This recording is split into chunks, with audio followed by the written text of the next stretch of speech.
Hi everyone, this is Aaron for Zolotech, and I wanted to give you my opinion on the Xbox One controller versus the PS4 controller. I've used both extensively since they've come out. It's been a few weeks now, and I thought I'd share with you what I think between the two and what I thought about the previous ones, and just give my overall opinion and see what you think as well.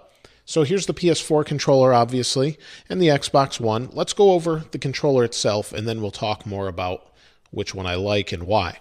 Now here's our analog sticks, obviously, PlayStation button, speaker, touchpad. We have options and share. We have a D-pad, our traditional square, triangle, circle, X. And on the bottom, we have an external port and a headphone jack port. On this side, we have our triggers. You've got L1, L2, R1, R2. In the bottoms here are triggers. These are buttons. You also have a little light bar. It's blue when you're player 1, red when you're player 2, and it's also used for the PlayStation Move camera if you have that. And then you've got a USB or a micro USB charge port. On the bottom, it's nicely contoured. It's got a nice textured back, and there's only a couple screws you can see right there. Nothing really on the sides.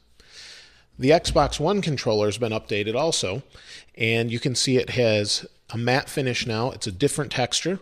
We have smaller analog sticks. We have an updated D-pad. We also have updated buttons. They look basically real similar, but they've changed it a little more transparent the way it looks. If you go and look at a 360, it's subtle, but it's nice. You also have a menu and kind of picture-in-picture button. They replaced the select buttons. I'm not really sure why start select with these, but it's menu and I think like a picture-in-picture, although this doesn't seem to work that often. We also have our home button, and this also turns on the console, as does the PlayStation button on the PS4 controller. On the top, we have our sync button to sync with the console. We also have two IR emitters that are behind this, and that lets the Xbox Connect camera know who's holding the controller. So if I'm holding it, I pass it off to someone else, it knows the camera or the controller 1 has been moved. And then you can see here's our USB charge port. It's micro USB again. We have our bumpers and our triggers. They've also added vibrate into each trigger. They call them impulse triggers. And then we have a battery pack, and they include 2 AA batteries with it. These are the originals. This controller's lasted quite a while. And then on the bottom, we have a proprietary microphone jack for your headset. And this right here, I believe, is another microphone. So those are the controllers. Now, out of the two, they're both great controllers, and they're both pretty comfortable to hold. My hands are very large, so when I hold this controller, my hand wraps around it. So you can see my hand wraps around the top, and I don't hit the triggers anymore like I did on the 360 with the tips of my fingers, or right here, I hit them with the middle of my finger, which I actually don't like as much. I tried to get used to it. I'm not used to it. I really don't like it. It's contoured and it's comfortable, but I just don't like, I feel like I have less control, and maybe that's just me and I should hold it differently, but it's uncomfortable if I hold it this way. We also have bumpers that have been modified more so that you can rock onto them. And I actually don't like those as much either. You can hold the controller like this, and it's comfortable, but it's not comfortable over time, at least not for me. Now, other people may have a different opinion of that, and that's fine, but for me, it's just not as comfortable. The analog sticks, they've actually taken some tension off of them, which I don't like, but they've added this grip and this little dip down, which I do like. So your fingers sit in here better. They don't slide off as easy, but it is easier to push, which actually is more difficult for me to be accurate with. Some people, it's easier to be accurate. It just is your taste in analog sticks. If you're coming from a PS3, you'll probably love it. If you're coming from a 360, it could go either way. These buttons have been refined a little bit. The menu buttons don't click as nice as the 360 controller, in my opinion. The D-pad is much nicer than the 360, but nowhere near as nice as the PS4's D-pad. Now, I have to let you know that I actually greatly prefer the Xbox 360 over the PS3. However, in this case, I prefer the PS4 and its controller.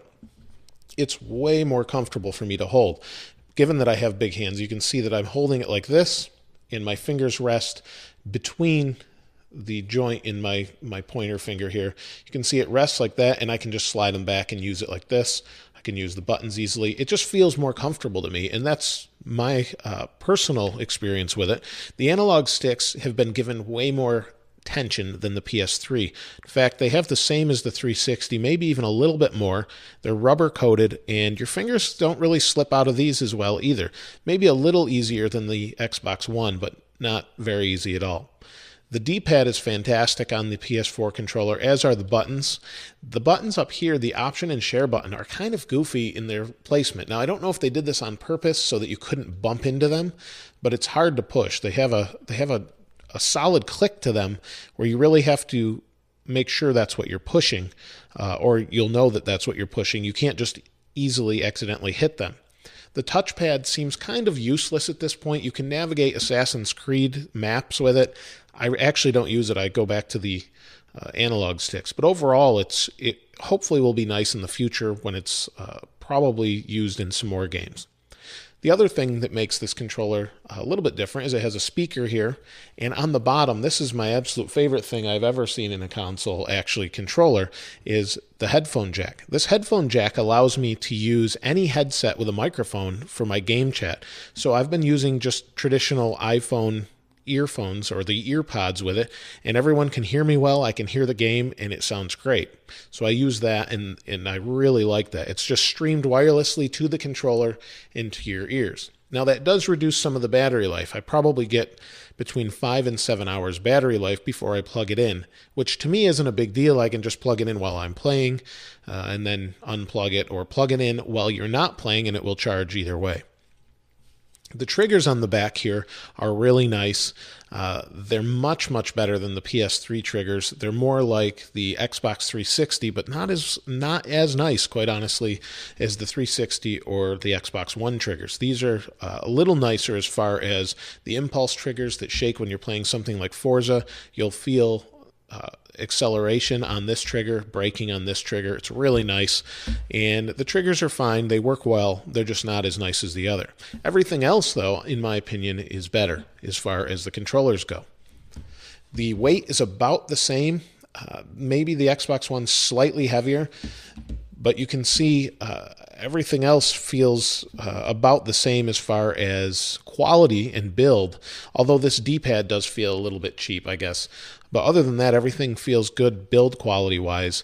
And there's something about this seam here that makes me think it's going to break. I don't know if that's just me being paranoid, but it just doesn't. Being picky, you normally have the seam in the middle of the controller, just as the 360 does, and it just feels like it's a cheap plastic overlay. That's my opinion, obviously, and you can see a lot of different marks in the top of this controller from this matte finish. That's not a big deal as your hands cover it most of the time, but over time I just find that this controller is not anywhere near as comfortable as the PS4 or the Xbox 360 controller. The way it sits in my palms actually hurts. I know some people have gotten used to it, but I actually would prefer they use the 360 controller and maybe make a couple modifications like the impulse triggers. Now, I've talked about these a lot. Let me mention one more thing, and that is the headphone jack. Why they made it proprietary, I don't know. They should have just stuck with what they had on the 360, and people are making adapters. That would have been way better to do than what they've done here. They should have just gone the route of PS4 and made this let you use your own headsets and whatever you wanted. I'm curious as to what you guys think of which controller is better. Either way, I'm going to be playing games on both. That's just my very picky opinion of which one is better. So let me know what you think in the comments below. Which one do you like better and why? Which console did you buy, or have you bought both, or which ones have you tried? Let us know in the comments below. If you haven't subscribed already, please subscribe. As always, thanks for watching. This is Aaron. I'll see you next time.